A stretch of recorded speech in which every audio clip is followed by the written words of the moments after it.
और आइए अब देखते हैं महाराज का मंत्र।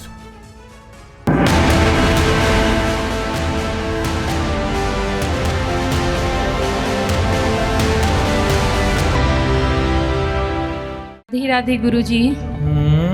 मेरी शादी 2015 में हुई थी। 19 में मेरे पति चल गए। 15 में शादी हुई जी। और 19 में क्या हुआ? डेट कर गए। मेरे सास ससुर ननद लोग, उन लोग ने हम पे मुकदमा किया कि नौकरी नहीं करने के लिए देंगे, जब भी करेंगे तो नौकरी हम करेंगे। नहीं, पत्नी को ही मिलती है नौकरी, पति की नौकरी पत्नी, या बच्चे होंगे तो बच्चे को मिलेगी? नहीं, या बच्चे नहीं है तो फिर आपको ही मिलेगी ना वो। इस बार फाइनल होने वाला है गुरुजी, इसी माह में आशीर्वाद दीजिए कि कोर्ट से जीत हो जाए। तो बिल्कुल जीत आपकी होगी। सरकारी एविडेंस जो कहते हैं वो तो यही कहते हैं कि भाई पत्नी ही अधिकारी होती है। कुछ बच्चे ऐसे हैं जो अपनी माँ को इस तरह से प्रताड़ित करते हैं। अब ये बताओ, ये बेसहारा माँ, पति का सहारा नहीं, एक पुत्र का सहारा था, वो पुत्र भी सहारा नहीं बना। अब बताओ इन बूढ़ी माँओं का सहारा कौन बनेगा? इसलिए मैं आप लोगों से कहता हूँ कि धन आप लोगों को ईश्वर ने दिया है, तो इन माँओं का सहारा बनकर उस धन को धर्म से जोड़िएगा। इन माँओं को सहारा मिल जाएगा और हमें पुण्य मिल जाएगा, हम जीवन में कुछ पुण्य कर पाएंगे। गुरुजी जय श्रीमन नारायण। जय श्रीमन नारायण बेटा। गुरुजी क्या हमको हमारा घर वापस मिलेगा? कौन सा घर? जो हमारे पिताजी ने हड़प लिया है। पिताजी ने आपका वाला घर हड़प लिया, तो फिर आप कहाँ रहती हो, किस वाले घर में? अब हमारा घर नहीं है, हम वृंदावन में ही रहते हैं। अरे तो फिर पिताजी? मेरी दादी भी रहती हैं, उन्होंने हमें घर से निकाल दिया है। अच्छा, पिताजी ने? तो पिताजी अब किसके साथ रहते हैं? वो अकेले रहते हैं। पिताजी को समझाया नहीं है लोग, दादी ने? वो मेरी दादी को भी मारते हैं, मुझे भी मारते हैं। अच्छा, तो बहुत गलत करते हैं भाई। राधे राधे। मैं हूं आपका अपना अनिरुद्धाचार्य, आप सबका दास। आज बात करेंगे सबका कल्याण करने वाले गणपति जी किस तरह हम पर कृपा करते हैं। आप भी चाहें तो माँ पार्वती नंदन भगवान शिव के पुत्र गणेश जी को प्रसन्न कर सकते हैं, और बुधवार के दिन तो गणपति जी की महिमा देखते ही बनती है। इसका क्या कारण है, आइए जानते हैं गणेश जी की महिमा, क्यों प्रथम पूज्य हैं, क्यों पूजे जाते हैं। आज का उपाय बात करेंगे, आज के उपाय की, क्योंकि आज हम गणपति जी की बात कर रहे हैं, तो आपको गणपति जी से जुड़े हुए कुछ उपाय बता देता हूँ, आप करिएगा। क्या आपको चिंता खाई जा रही है? उपाय जानिए, कैसे चिंता का नाश होगा। चिंताजनक इसीलिए कहते हैं ना विघ्न हरता, आपकी चिंताओं को हर लेने वाले। जिन घरों में तनाव व चिंता बनी रहती है, ऐसे घरों में चिंतानाशक गणपति जी की प्रतिमा घर पे रखें। जैसे आप गंग गणपतये नमः, गंग गणपतये नमः जैसे मंत्रों का संपुट करके आप जाप करें और गणेश जी की प्रतिमा घर में स्थापित करते हैं। यदि घर में प्रतिमा गणेश जी की स्थापित करते हैं तो निश्चित ही आपका धन धान्य बढ़ेगा।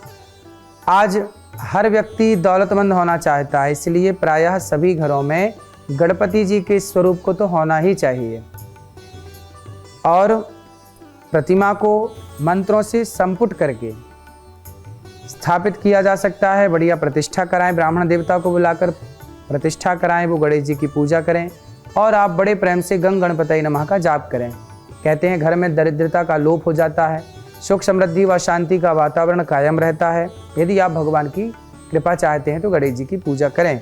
आपका विवाह नहीं हो रहा है तो आपका विवाह के योग, कहते हैं ओम ग्लौम गणपतये नमः, इसकी 11 माला तथा गणेश स्तोत्र का नित्य पाठ करने से भी लड्डुओं का भोग लगाएं गणेश जी को, तो आपके जीवन में विवाह के योग बन सकते हैं।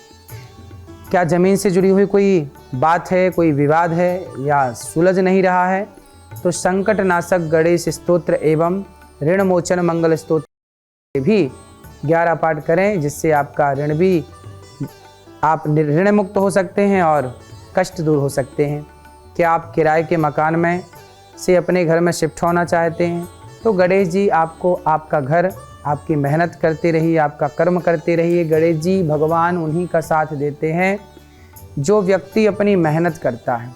यदि आप मेहनत करते हैं, आप यदि सफल हैं, काम करते हैं मन लगा के और ध्यान देते हैं अपने कर्म में, तो निश्चित आप सफल होंगे। गणेश पंचरत्न स्तोत्र एवं भुवनेश्वरी चालीसा अथवा भुवनेश्वरी स्तोत्र का पाठ करने से भी आप गणेश जी की कृपा को प्राप्त कर सकते हैं। आओ जानते हैं बात भविष्य की, भविष्य को संवारें। आपकी हर परेशानी का हल है गणेश जी की कृपा से सारी परेशानियां आपकी दूर हो सकती हैं। आपको क्या करना है, भविष्य में भी कोई संकट नहीं आएगा यदि आप ये काम करेंगे। सुबह नहा धोकर शुद्ध लाल रंग के कपड़े को पहनकर, लाल वस्त्र पहनकर, गणेश जी को लाल रंग बहुत प्रिय है। पूजा करते समय आपका मुख पूर्व दिशा या उत्तर दिशा की हो और सामने गणेश जी की प्रतिमा हो, पूर्व दिशा की ओर मुख हो आपका, लाल वस्त्र हो आपके। फिर देखिए, आप गणेश जी को दूर्वा चढ़ाते हुए, गणेश जी का प्रत्येक दूर्वा चढ़ाते हुए गंग गणपतये नमः, गंग गणपतये नमः कहते हुए आप गणेश जी को पंचामृत से स्नान कराएं, गंगा जल से स्नान कराएं, प्रतिमा उनकी अष्टधातु की ही हो, और फिर स्नान करा के और उनको लाल कपड़ा बिछाकर चौकी पर और बढ़िया बिठाएं। रिद्धि सिद्धि के रूप में 2 सुपारी रख दें गणेश जी के अगल बगल। गणेश जी को सिंदूर लगाएं और सिंदूर लगा करके उन पर सुंदर सी दूर्वा चढ़ा करके प्रेम से अक्षत चढ़ाएं, चावल चढ़ाएं, चंदन का टीका लगाएं, मौली बांधें, जनेऊ पहनाएं, जनेऊ अर्पित करें, लाल रंग के पुष्प या माला आदि समर्पित करके इत्र अर्पित करें भगवान गणेश जी को। इस तरह से नारियल चढ़ाएं, पंचमेवा चढ़ाएं, मेवा मिष्ठान लड्डू इत्यादि चढ़ा करके भगवान गणेश जी की खूब स्तुति करें।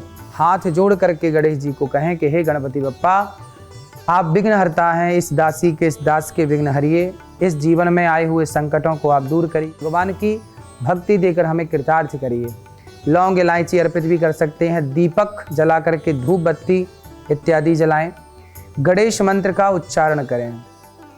ओम वक्रतुंड महाकाय सूर्यकोटि समप्रभा निर्विघ्नं कुरु मे देव सर्वकार्येषु सर्वदा।